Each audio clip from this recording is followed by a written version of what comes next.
On va faire tout mon teint avec des houppettes. J'ai jamais testé. Donc j'ai déjà vu des meufs appliquer leur fond de teint et tout avec des houppettes. Et ça me paraissait bien. En vidéo en tout cas. Mais j'ai trop envie de les tester vraiment sur mon visage pour voir. Je vais venir prendre mes petites barrettes. Celles-là, elles font partie de mes préférées. Moumoute froufrou comme ça, j'adore. Bon, aujourd'hui, mes bébés cheveux de devant, ils sont un peu rebelles. Mais je vous ai promis de pas les raser. Je ne le ferai pas, même si ça me démange de fou malade. Bon, écoutez, on va la laisser errer comme ça sur mon front. Je vais pas m'attarder sur la skincare. Là, je vais mettre ce Paula's Choice Pro Collagène Peptide Plumping Moisturizer.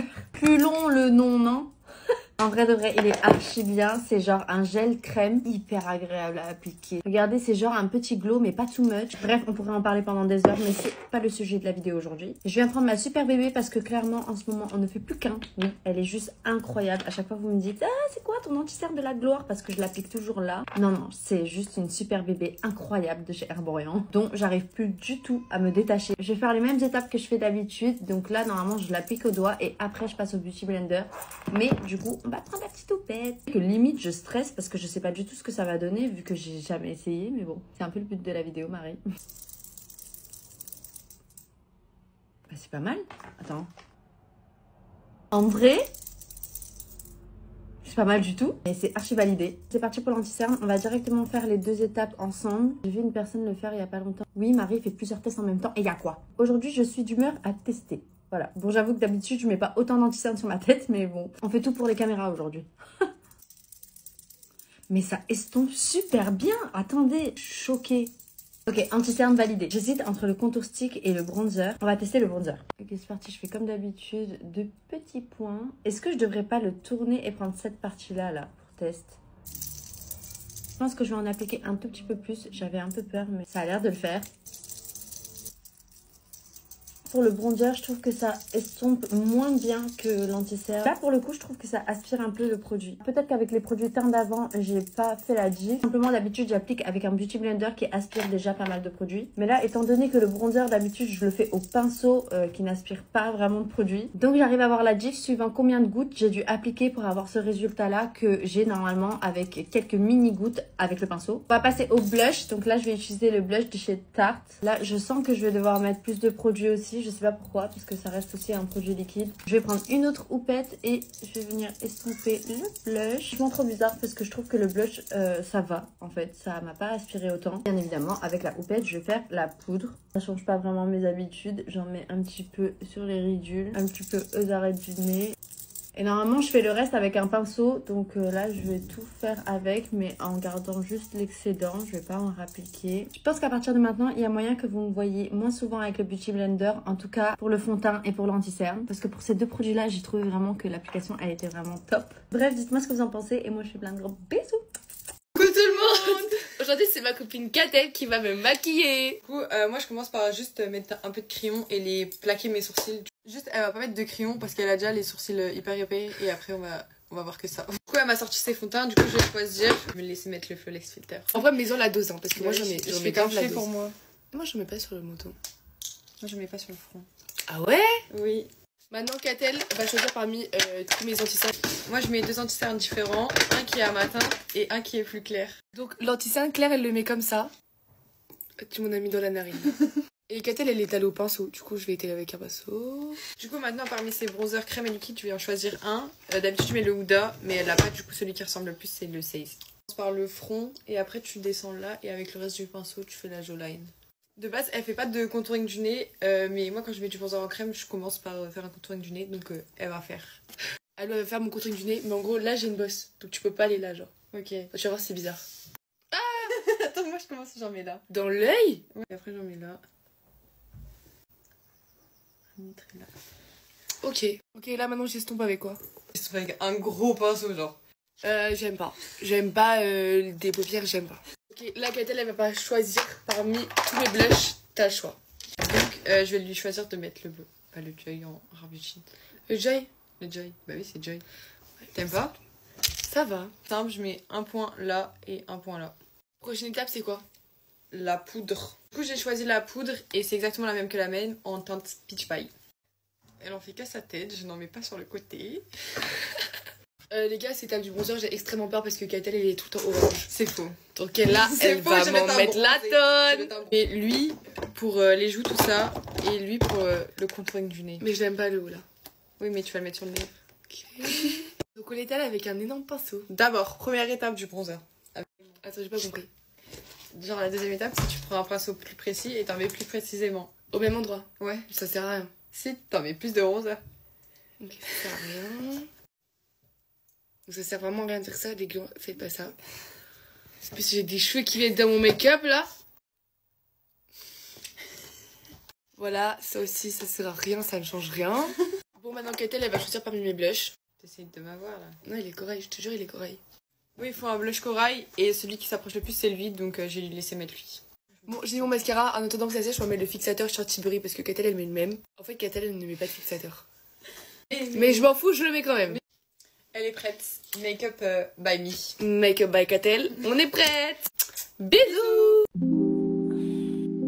Beau. Oh là, je suis effrayante. Je vous jure, je suis tellement fatiguée. Ah, la lumière. Mes yeux. Je rêve où... Ça m'a brûlé la peau, là. C'est quoi, ça? Vous connaissez déjà la chanson. On commence par ces gros médicaments que je dois prendre. J'espère que cette fois-ci, je vais pas m'étouffer comme l'autre fois. On va se calmer. On va les, voilà, on va les prendre tranquillement. On va pas vomir. Je vais pas vomir. Comme d'hab.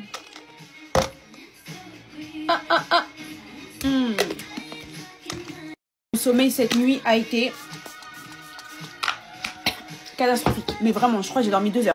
En fait, je sais pas si c'est de l'anxiété que je fais, mais c'est horrible. Je me réveille avec la boule au ventre. J'ai dormi déjà, je crois, vers 2 heures. Je me suis réveillée à 4 heures et pourtant j'ai pris ça. J'ai acheté ça. En gros, ça, c'est des gummies qui t'aident à t'endormir et c'est la marque de Kourtney Kardashian. Donc, je comprends pas pourquoi sur TikTok toutes les meufs ont kiffé, toutes les meufs disent que ça marche de ouf et tout, blablabla. Et je sais pas, j'essaye et au final, c'est trop nul. Genre vraiment, j'arrive pas à m'endormir et en plus, je me réveille la nuit. Et en plus, comme la grosse pigeonne que je suis, j'ai acheté ça à 30 € je crois. Donc voilà, c'est cher et en plus, ça ne fonctionne pas. Donc vraiment, rendez-moi mon argent. Hop, attendez. Bon, j'en ai plus beaucoup aussi. Je vous ai même pas dit pourquoi je me préparais. Là, je vais pas à l'école, mais j'ai école à la maison, d'accord? Et je dois activer ma caméra. What the fuck? Depuis quand on active sa caméra en visio? Vraiment, pitié, aidez-moi à trouver des disquettes crédibles à dire à mon prof. Lui dire que la caméra elle est cassée, bon, je pense qu'on va être 15 à dire la même chose. Donc il faut que je sois originale. D'ailleurs, j'ai enlevé mes cils. Oh, quand j'ai enlevé mes cils, qu'est-ce que c'était satisfaisant quand je me suis frotté les yeux. Oh, je vous jure que j'ai gardé mes cils pendant 1 semaine. Je n'en pouvais plus, vraiment. Donc là, je laisse mes yeux respirer. Et franchement, c'est trop satisfaisant. J'aime trop comme ça. Donc on va se dépêcher parce que là, je suis en retard. Je ne suis pas connectée. Et on a commencé à 11 h. Il est 11h53. Sometimes I ain't even think of letting go. I ain't never gonna go nowhere. I don't even say it down. Je suis prête, je fais plein de bisous et surtout prenez soin de vous. Bisous. Je suis en Master 1 à l'IESEG et je sais que vous êtes plein à avoir eu les résultats d'admissibilité aux oraux pour les concours Access. Et je crois qu'aujourd'hui c'est les résultats des concours Sésame. Aujourd'hui je me suis dit que j'allais vous donner tous mes meilleurs conseils pour réussir vos oraux. J'ai eu 18 à mon oral en français et 17 à mon oral en anglais. Moi je suis à l'IESEG mais je sais que ça s'applique aux oraux de toutes les écoles parce que si vous réussissez votre oral pour l'IESEG, vous allez forcément réussir votre oral pour l'ESCA. Enfin, sur les mêmes conseils, ça sera pas plus dur quoi. La première chose que je peux vous dire c'est qu'une fois que vous en êtes là, vous avez fait le plus gros, le plus difficile. Vous avez prouvé que vous êtes un bon élève parce que vous avez passé le concours écrit. Si vous avez été admissible aux oraux, c'est qu'on sait déjà que vous avez bien travaillé vos maths, que vous êtes assez bon en synthèse. Tout ce qui est très scolaire, on ne vous le demandera plus. Un oral, c'est vraiment un entretien de motivation et de personnalité. Déjà, la première chose, c'est d'être ultra honnête. Les jurys vont vous poser plein de questions qui sont destinées à juste apprendre à vous connaître, votre personnalité, pour savoir si vous avez une personnalité qui a tendance à ressembler aux élèves actuels de notre école. On veut pas que vous soyez le meilleur élève. On sait bien que vous n'êtes pas en train de vous présenter à Sciences Po. C'est-à-dire que si on vous pose une question toute bête, genre c'est quoi le dernier livre que vous avez lu? Ne cherchez pas à répondre du Nietzsche si le dernier livre que vous avez lu, c'est une BD. Si vous avez lu Tintin, dites que c'est Tintin. Dans ces moments-là, le jury en face va être très surpris si vous lui dites du Nietzsche parce qu'il se doute que, à part cas exceptionnel, c'est pas très commun. surtout dans notre génération. Donc, il va vous poser plein de questions. Si vous mentez, on s'en rend compte très vite. Ne cherchez pas à être un élève excellent. Là, ce qu'on veut, c'est que vous soyez honnête, que vous soyez transparent. Ensuite, un deuxième conseil pour moi, c'est qu'il faut absolument que, peu importe votre réponse, même si c'est du très simple, quelque chose très bête de votre personnalité, vous arriviez toujours à le retransmettre à quelque chose soit en rapport avec votre manière de travailler, l'école ou votre projet professionnel. C'est un peu un triangle.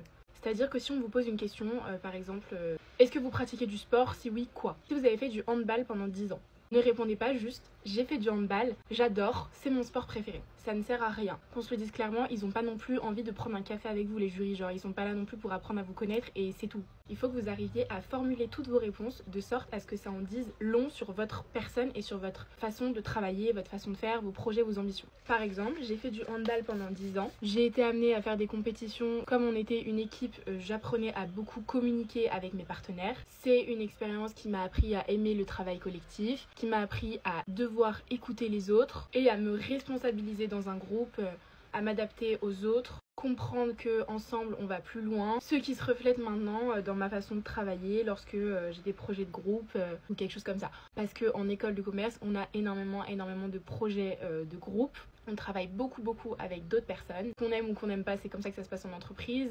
On est amené à beaucoup collaborer, communiquer avec des personnes, donc ils nous préparent un peu à ça. Et donc il faut montrer que vous êtes capable de vous adapter à tout le monde, même s'il y a des gens nuls dans votre équipe, enfin voilà. Mais du coup, il faut tirer profit de toutes vos expériences personnelles, même si elles n'ont rien à voir avec l'école. Ou bien par exemple, j'adore voyager, c'est ma passion dans la vie.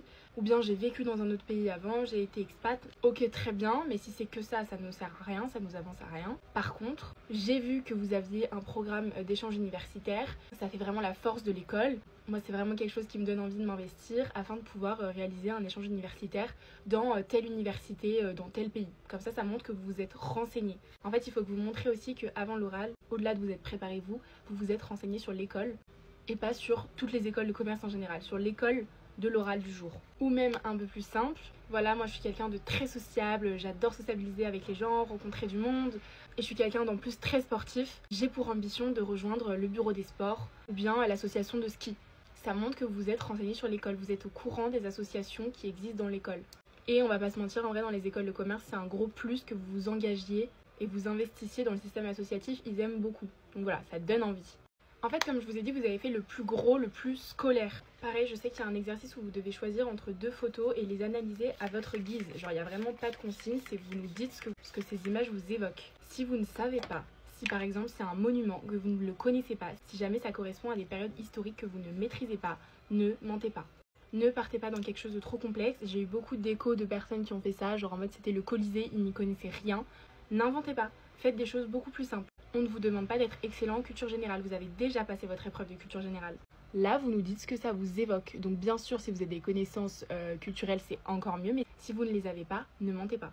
Dites des trucs à la con, genre en mode moi j'adore voyager, c'est vrai que j'aimerais justement m'ouvrir à des cultures d'autres pays. Celle-là, en l'occurrence, j'avoue que je ne la maîtrise pas du tout. Il faut être honnête, il faut savoir dire quand on ne sait pas. Moi, j'ai pour ambition de beaucoup voyager. J'aimerais faire une année de césure dans laquelle je vais faire un stage à l'étranger. Peu importe. Si vous voyez une image de crêpes, n'inventez pas des trucs. Dites juste, par exemple, ma grand-mère a la meilleure recette de crêpes. Voilà, je suis très proche de ma grand-mère. Elle m'a appris à...